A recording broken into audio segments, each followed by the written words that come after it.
Olá, pessoal. Meu nome é Guilherme Sampieri Santinho, sou professor da disciplina Legislação Trabalhista e Previdenciária e hoje falaremos sobre jornada e remuneração dentro do módulo 3, contrato de trabalho. Muito bem, pessoal. Muito importante hoje, nosso foco aqui são dois assuntos, né? Falaremos hoje sobre remuneração e falaremos hoje sobre jornada de trabalho. Iniciando sobre remuneração, a CLT define o que significa remuneração e define o que significa salário.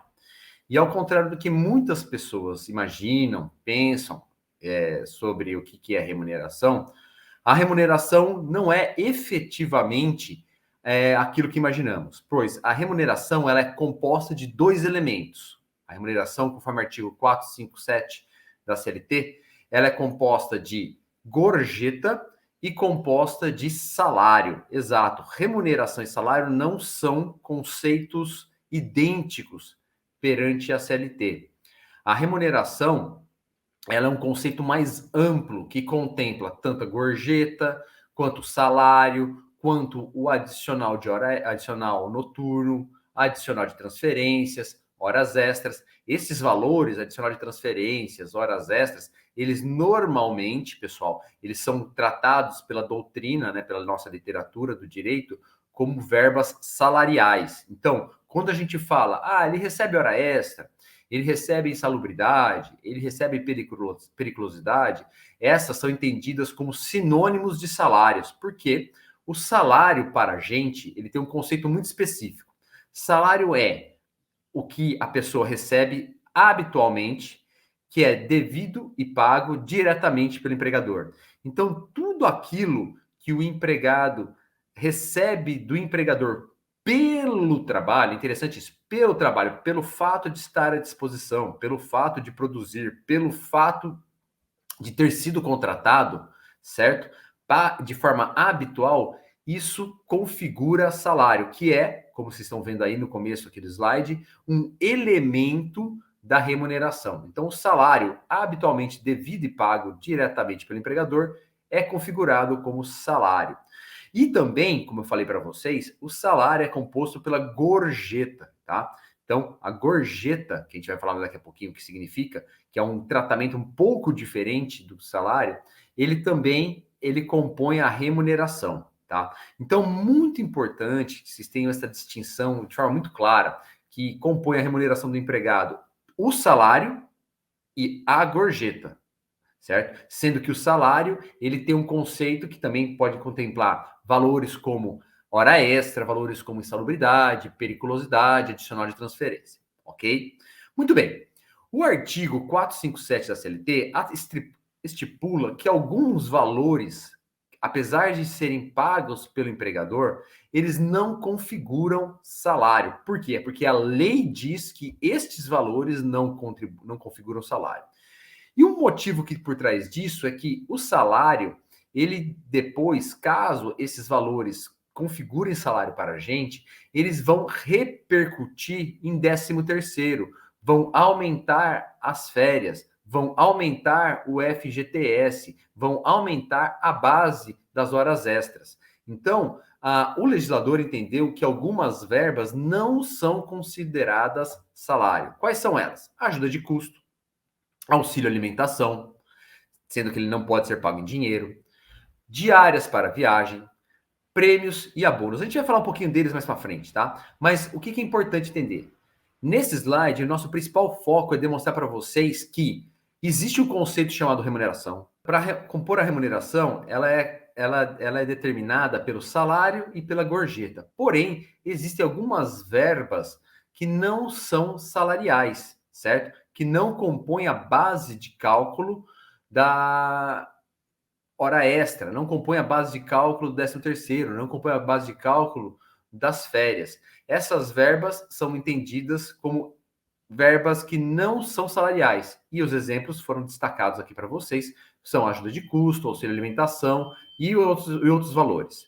Importante destacar aqui, pessoal, nesse slide aqui, que agora vamos falar de algumas verbas que não são consideradas salariais, para depois a gente voltar a falar um pouquinho das verbas salariais.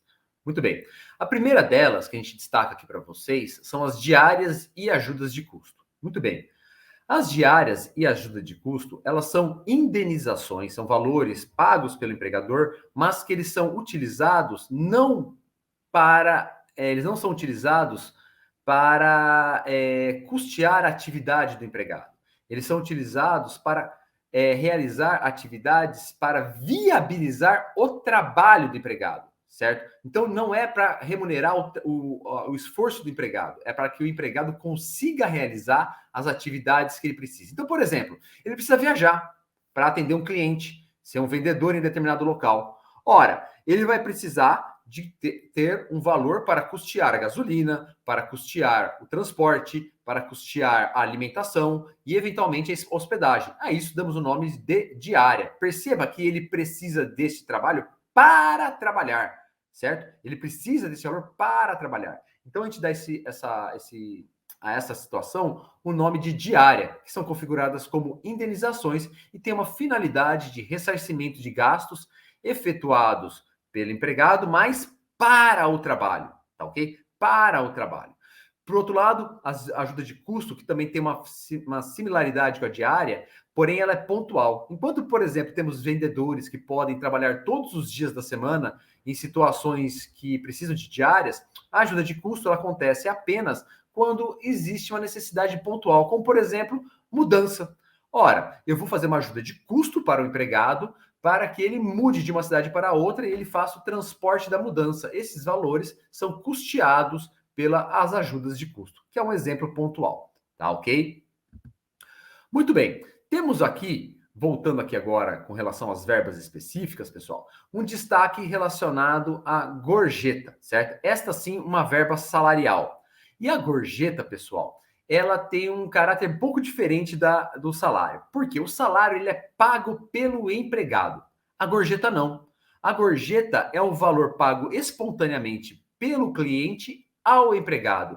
Ele é o valor que é pago por um terceiro ao empregado. Então, quando você vai no restaurante, você tem aquela opção de passar na maquininha o cartão de débito, que já está incluído também os 10%, por exemplo, do garçom. Sim, mas perceba que você paga para o garçom esse valor de 10%. Apesar de você estar na maquininha, paga para o garçom. Então, o valor, apesar de ir para o caixa da empresa ou do restaurante, ele é destinado para o empregado do restaurante. Então, a gorjeta ela tem a característica de ser um valor espontâneo, pago pelo cliente ou empregado. E esse valor pode ser tanto cobrado pela empresa, que é o meu caso da maquininha, como você pode pagar diretamente ao empregado, tá ok? Temos também a figura do prêmio, pessoal. Essa é uma figura muito interessante que também não configura salário. Assim como a ajuda de custo e a diária, o prêmio ele não configura salário. Ele é muito utilizado e foi regulamentado em 2017. Qual que é a característica do prêmio? O prêmio é um valor concedido pelo empregado em forma de bens, serviços ou dinheiro a ele.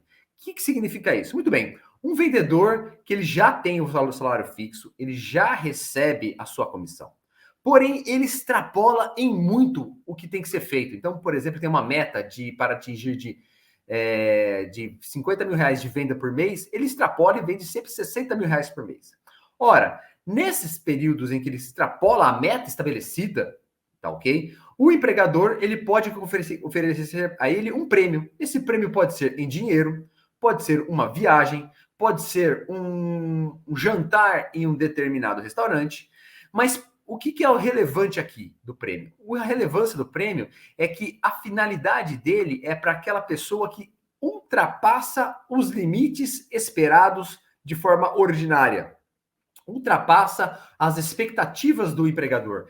Ele é uma pessoa que supera a média, certo? Então, o prêmio, ele não pode ser dado todo mês. Se todo mês uma pessoa recebe prêmio sem fazer nada de diferente, então, por exemplo, todo mês ele recebe um prêmio. Prêmio por quê? Prêmio porque ele simplesmente vendeu o que ele tinha que fazer. Se eu tenho que vender, se eu trabalho numa loja de roupa e eu vendo 2 peças de roupas por mês, sendo que normalmente pode ser vendida de 50, 100, e eu recebo prêmio por isso, isso está equivocado, isso está errado.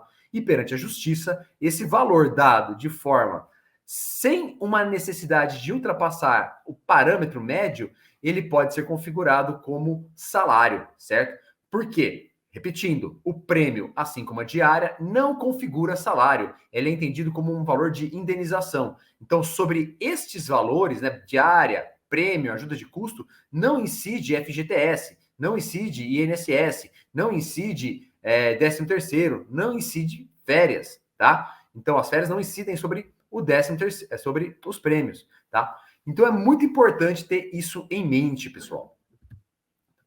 Quais são as formas de pagamento que são normalmente utilizadas para pagar um empregado? Isso é interessante destacar. Quando falamos de pagamento, pessoal, de remuneração, nós falamos que tínhamos o salário e tínhamos a gorjeta. Falamos também que existem algumas verbas que não compõem o salário. Acontece que a forma de pagamento, ela é muito interessante, porque muitas pessoas, elas imaginam que só existe uma forma de pagamento, aquele valor pago ao final do mês, com o valor em função das atividades, do tempo que você trabalhou naquele mês, os 30 dias trabalhados. Mas acontece que existem outros tipos de forma de pagamento. Existem formas de pagamento, como, por exemplo, o por tempo, que é a regra, por produção e por tarefa. Quais são as diferenças das formas de pagamento por tempo, por produção e por tarefa? Por tempo é a regra normal. Quando contratamos, por exemplo, pessoas que recebem normalmente por, como posso dizer aí, por mês, né, um valor fixo por mês, R$ 2.500 por mês para trabalhar 22 dias durante o mês, os 30 dias do mês. Esse é um valor em função do tempo à disposição. Então, as pessoas que são contratadas para trabalhar numa empresa, como, por exemplo, atividades administrativas, elas são pessoas que trabalham por tempo. Ora, se você realiza essa atividade na segunda, na terça, na quarta, na quinta, na sexta, então você chega às 8 da manhã, vai embora às 5 da tarde. Ora, o fato de simplesmente você ir para a empresa já justifica e assegura a você o direito de receber o valor do seu salário no final do mês. Então, após 30 dias, você terá esse direito de receber o seu salário, que você recebe por tempo à disposição.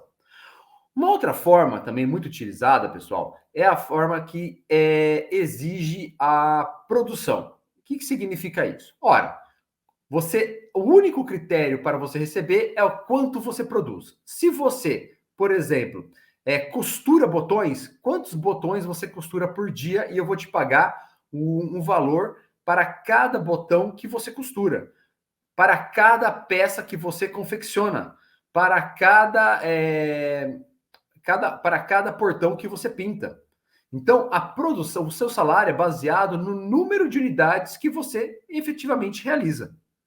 E é interessante isso, tá? Porque uma pessoa que trabalha apenas por produção, tá? Ela não recebe por tempo à disposição. Se ela ficar o dia inteiro parado, mas de repente ela vai lá e faz a produção que ela tem que fazer em 1 hora, tá resolvido, ela vai receber por aquela produção. Então, a unidade de forma de pagamento dela, a unidade de forma de pagamento, não é o tempo, mas é assim a efetiva produção de alguma coisa. Quando você faz aquela produção, você tem o respectivo número do seu salário.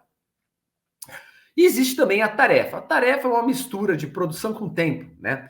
Em que o salário é pago com base no número de unidades produzidas pelo empregado, mais uma vantagem extra pela economia do tempo. Então a pessoa trabalha por tarefa, certo? Trabalha por unidade, mas se ela faz aquilo dentro de um tempo mais reduzido, ela produz mais dentro de um tempo menor, ela tem uma recompensa, que é uma situação um pouco complicada, mas porque é muito extenuante, muitas vezes, estressante para o empregado, mas é uma forma de pagamento adotada pelo Brasil.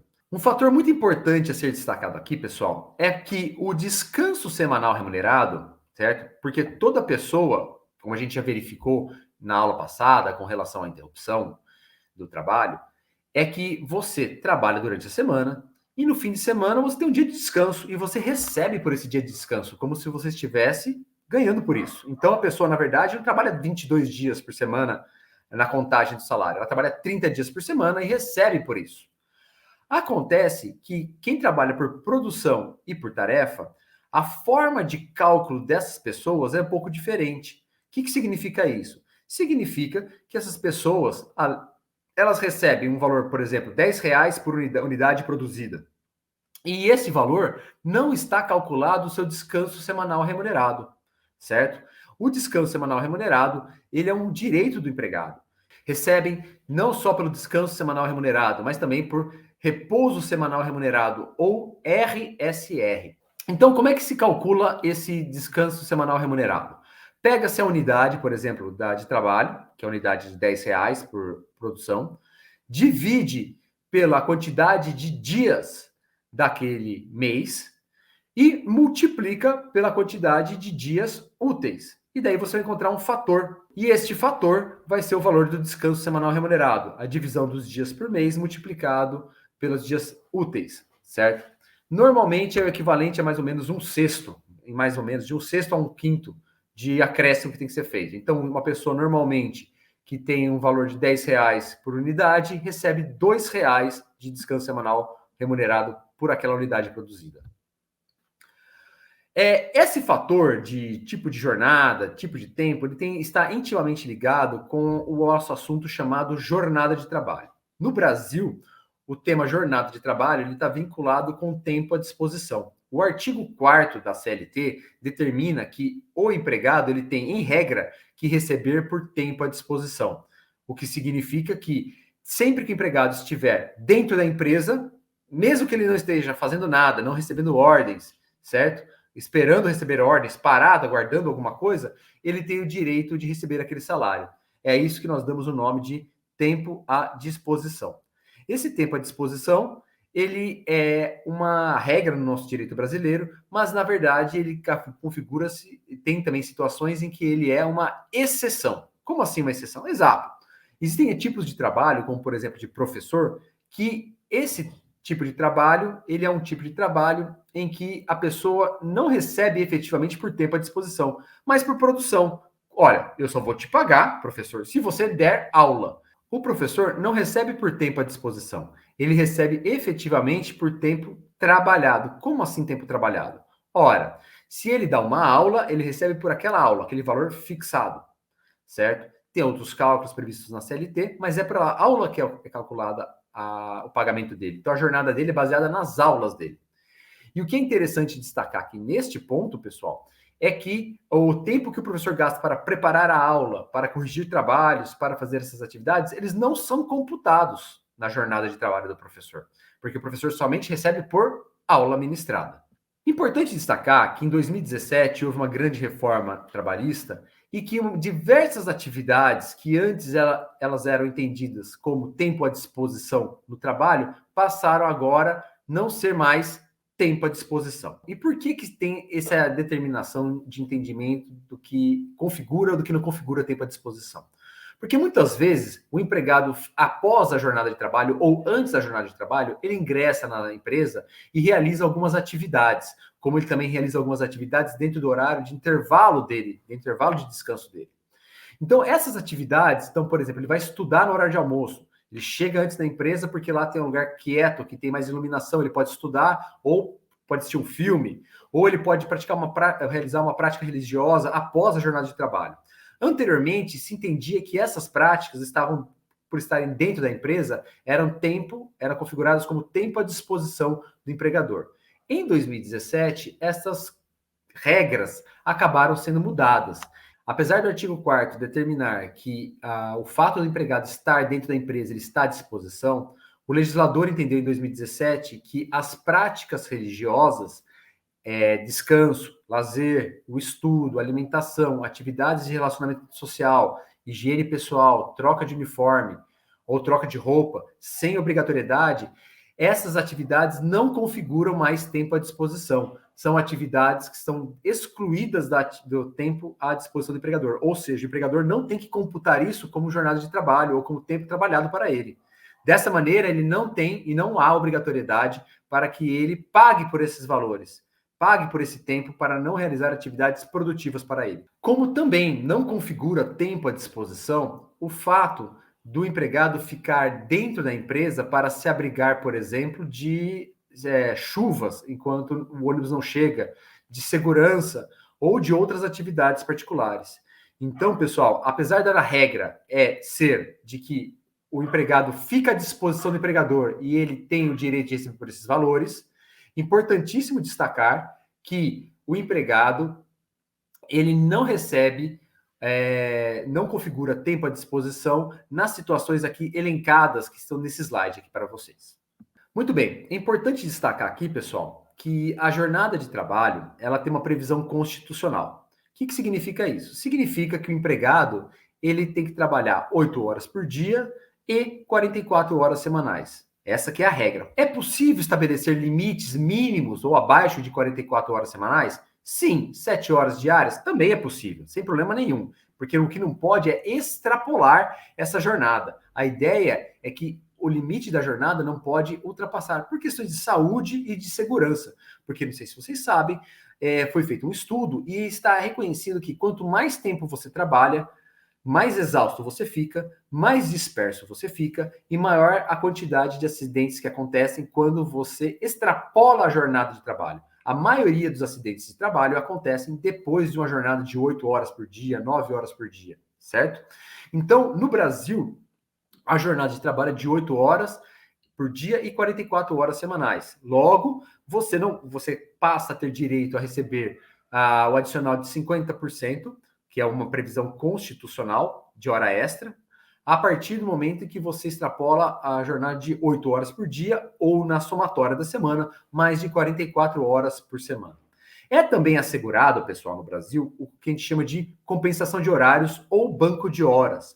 Ora, o fato de você trabalhar mais em um dia compensa com o dia seguinte, ou, eventualmente, mas em casos de acordo escrito, você pode também trabalhar durante um mês e compensar durante 6 meses. Tá? É possível essas compensações de horário.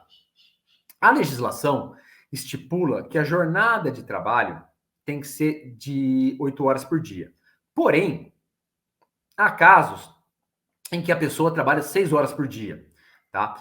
Mas, tanto no caso de 8 horas por dia como de 6 horas por dia, o limite máximo autorizado pela legislação brasileira é de 2 horas extras por dia. Como assim? Ora, uma pessoa que trabalha 8 horas por dia, ela pode trabalhar no máximo 10 horas por dia.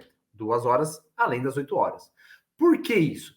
Porque está, como eu falei agora há pouco, está estabelecido e configurado que, além da 10ª hora por dia, ou além da jornada normal de trabalho, a pessoa passa a ter a susceptibilidade de ter mais acidentes de trabalho, estar mais desatenta, certo? Além do que, quanto mais você trabalha, menos tempo você tem para o lazer, para a família, para a educação, para cuidar da sua própria saúde nessas situações. Então, pessoal, é importante destacar que existe um limite máximo de jornada de 2 horas por dia. Poxa, professor, mas e se tiver uma avalanche, e se tiver um tornado, alguma coisa desse tipo? Lógico, está autorizada jornadas extras em situações de força maior, mas para uma produção, uma atividade normal da empresa, não pode ser extrapolado mais do que 2 horas extras por dia. Existe uma figura também, pessoal, muito importante e muito relevante, que é a figura conhecida como turno ininterrupto de revezamento. E ela é muito interessante. Por quê? O que é o turno ininterrupto de revezamento? Existem algumas atividades produtivas, como por exemplo indústria, que elas rodam, ou hospitais, que elas rodam 24 horas por dia. Elas não param. E o que acontece? Existem pessoas que trabalham de dia, de noite, de tarde e de madrugada.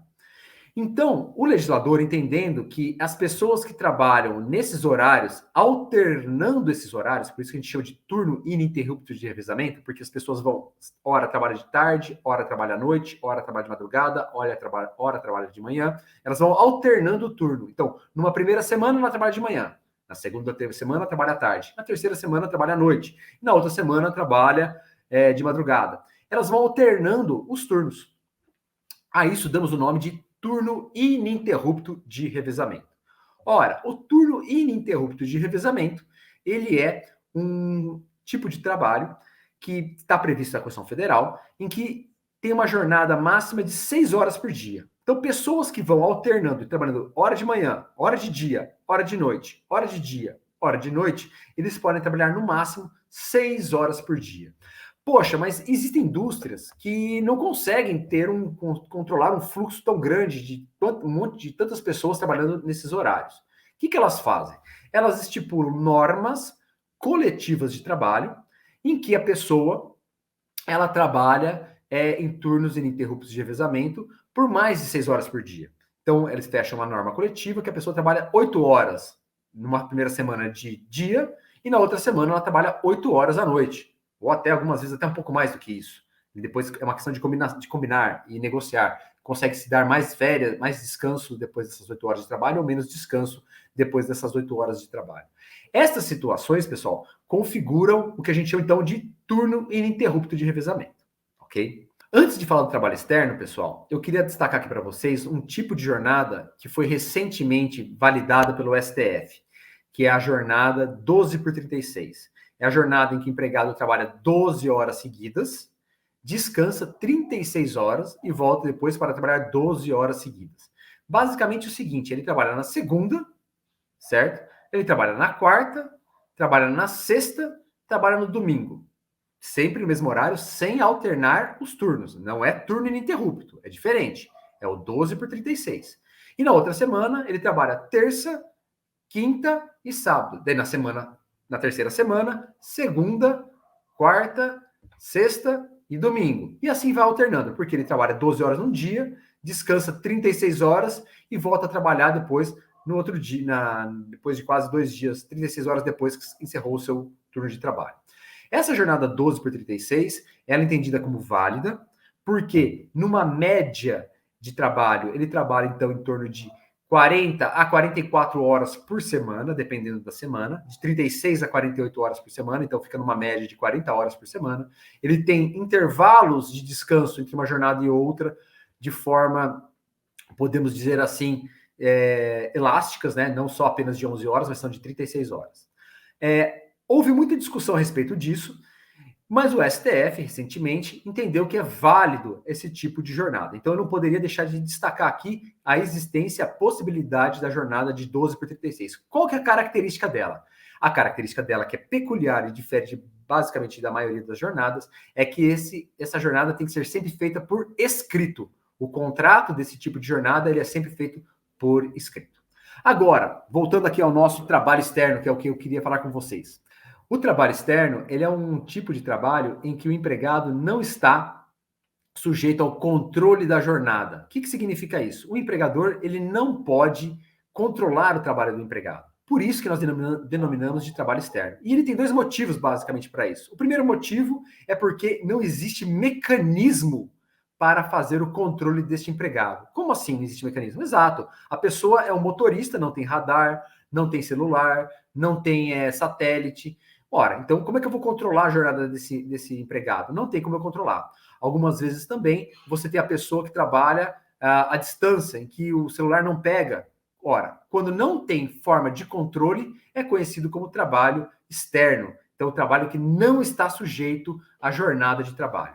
Existe também um tipo de trabalho, de trabalhador, que é, por exemplo, gerente, ou uma pessoa que tem o controle das atividades, ou coordena as atividades da empresa como se o empregador fosse, este também não está sujeito a controle da jornada. Por esse motivo, ele é entendido como um trabalhador externo, de certa forma. É um trabalhador que não está sujeito a controle da jornada, certo?